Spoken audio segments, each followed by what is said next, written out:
To learn more about earning college credits with study hall courses, go to gostudyhall.com or click the link in the description. For generations, newspapers, radio, and TV were the only sources of news for the public, so if they did a report on something, it was like it never happened. That meant the power of agenda setting or influencing the national conversation by deciding what gets covered only really belonged to traditional media sources. But that's all changed with the expanded role of the internet, and especially social media. On sites where users create and share content themselves, the public takes on some of the media's role in information spreading and agenda setting. Public participation can increase the accessibility and variety of news sources and inspire people to get involved in movements they care about. But social media is largely unregulated, so it can be more vulnerable to misinformation and partisan bias. It's also the only news source for a growing number of people, creating a real risk of getting stuck in an echo chamber, with limited access to different perspectives and ideas. But the internet can also expose people to perspectives they might not otherwise see if they only had access to their local radio show. Hi, I'm Dave Jorgensen, and this is Study Hall, Power and Politics in U.S. Government.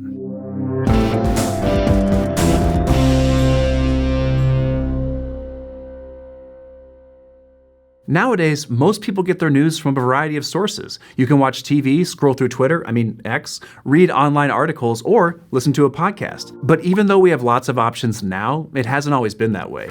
In the 18th and 19th centuries, people got their info the old-fashioned way, through printed media that leaves ink stains all over your hands. Back in the colonial era, Britain tried to keep basically anything critical of the government from being published in the colonies. And that inspired the framers, with a capital F, to include free speech in the First Amendment, so papers could continue to be a major source of news. But since there weren't many other places people got their news outside those early papers, that created some problems. During the party press era of the early 1800s, political parties were major backers of newspapers, and so, not surprisingly, papers tended to offer a pretty biased perspective on the issues of the day. That left people with no choice but to get their news from these inherently political sources. By the 1870s, there were a few more options because with industrialization, newspaper production got a lot easier and cheaper. During this time, newspapers also changed their content. Instead of just focusing on political news and controversies like which politician had bigger mutton chops, they also covered current events, the weather, and sensational stuff like crime stories. And a big part of that change had to do with the introduction of advertising. Turn-of-the-century publishers like Joseph Pulitzer discovered they could make bigger profits by creating less partisan papers that were focused on entertainment but weren't necessarily reliable. That's because the more engaging the newspapers, the more people would read them, and the more money companies could make off of advertising. Pulitzer really dug into this infotainment crossover. His paper published the first crossword puzzle in 1913 and the first popular comic strip in 1895. But this push for entertainment led to what's called yellow journalism, or scandalous tabloid-style reporting. It was popular during this period because, well, it sold copies, just like Vanderpump Rules, and don't lie, I know you watch it too. But regardless of their content, the popularity of newspapers during this era helped to solidify the role they'd play in news reporting for well over a century, and it gave us Kenny Ortega's 1992 cult classic Newsies. Beyond newspapers, radio news became more popular in the 1920s because of its cheap and accessible format. And in the 1950s, television news became common because TVs were entertaining and, again, fairly cheap once you bought the hardware. 20th century media saw huge changes because of technological advancements and the creation and later demise of the fairness doctrine. That was the rule that made radio shows tell both sides of any controversial story that was important to the public.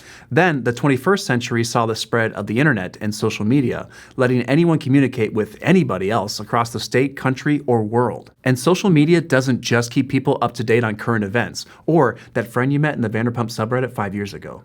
It also lets people voice their opinions on things like legislative decisions right as they happen, or even share eyewitness accounts of stuff they've experienced. When the public actively participates in news reporting, it's called citizen journalism. Like in 1963, when Abraham Zapruder captured the assassination of President Kennedy on his home camera. He became what many call the first citizen journalist. In the 21st century, social media amplifies this kind of reporting because posts can go viral and reach really big audiences, fast, like millions of views in 24 hours fast, unlike my 5-hour podcast deep dive into Survivor Season 28. People pass videos and stories onto their friends who then pass it on to their friends until it has a life of its own. An example of citizen journalism using social media happened in the wake of the murder of George Floyd in 2020. After Darnella Frazier posted posted the video of Floyd being pinned to the ground by police officer Derek Chauvin, it amassed millions of views, led to worldwide protests, and helped get Chauvin charged and convicted. Citizen journalists often shed light on injustices like police violence and racial profiling. They share stories with people who might not otherwise experience or witness those things themselves. The prestigious Pulitzer Prize, named after that Pulitzer guy I mentioned earlier, recognizes the importance of citizen journalism, and in 2021, Fraser received special recognition from the Pulitzer Committee for her courageous reporting. But even before the Pulitzer Prize existed, citizens and professional journalists alike were exposing corruption and injustice. In the late 1800s and early 1900s, Ida B. Wells was a groundbreaking investigative journalist and civil rights activist who helped invent the techniques that became foundational to modern journalism. Wells was born enslaved in 1862. While going to college, she worked as a teacher in a segregated Memphis, Tennessee school.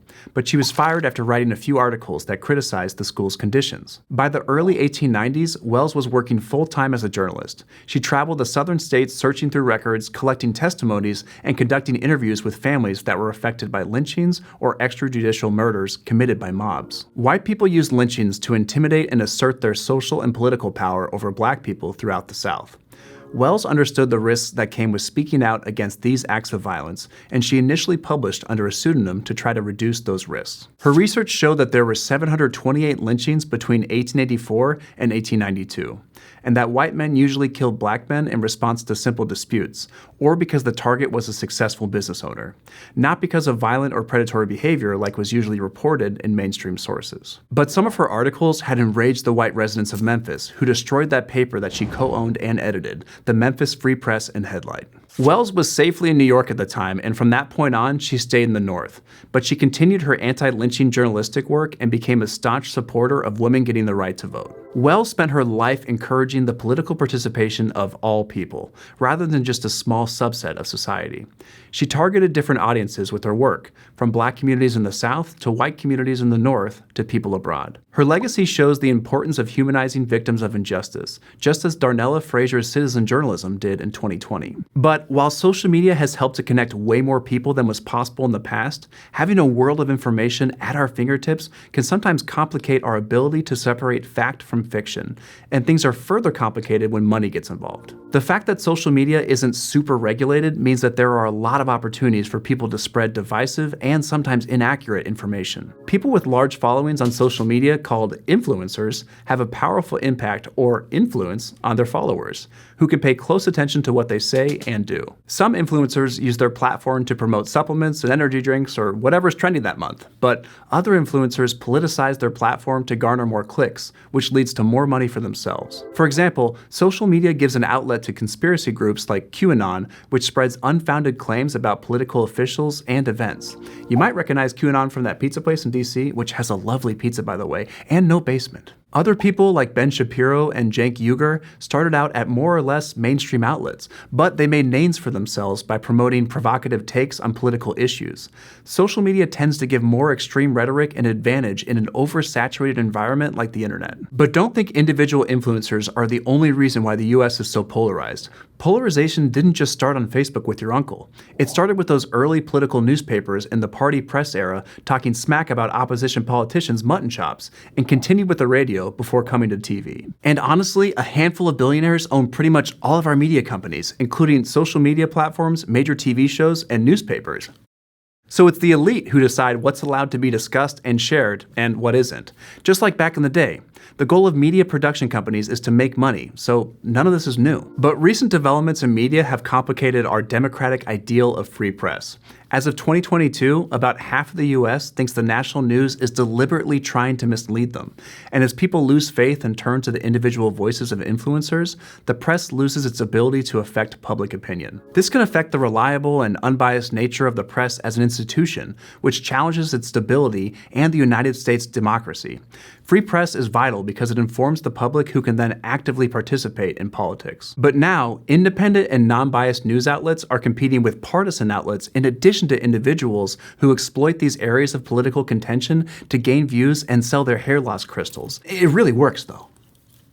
On top of that, there's also the looming threat of foreign interference. The potential danger here is that foreign entities can manipulate the viral nature of social media in order to tamper with public opinion. To prevent this, the government could exercise prior restraint, where they control the media's agenda by prohibiting outlets from publishing certain news stories. Well, they actually probably couldn't because of First Amendment issues, but even if they tried, they'd have to regulate and restrict an intangible entity. Because the internet is so immense, it would be pretty hard to monitor everything. Take the 2023 document leaks on the Russia-Ukraine war. Classified documents were leaked on a Discord page about Minecraft, but weren't noticed by traditional media for months until they were being spread around social media. In a way, the vastness of social media that helps to amplify citizen journalism also hinders any attempt to regulate it. Social media gives more voices a platform and enables the public to take on a larger role in politics through citizen journalism. But it's also been corrupted by people who take advantage of the algorithm and report hot takes in order to provoke their followers. Traditional journalists, by and large, think social media companies have way too much power to set the news agenda, with 94% saying that it spreads inaccurate information.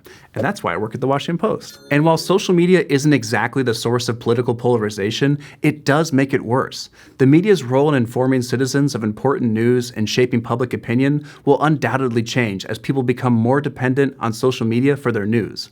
But we have the power to decide what we click on, share, and trust, and whether we listen to a 5-hour podcast about Survivor, available wherever you get your podcasts. If you're enjoying Study Hall Power and Politics in U.S. Government and are interested in taking an online course and earning college credit, go to gostudyhall.com or click on the button to learn more. Thanks for watching. See you next time.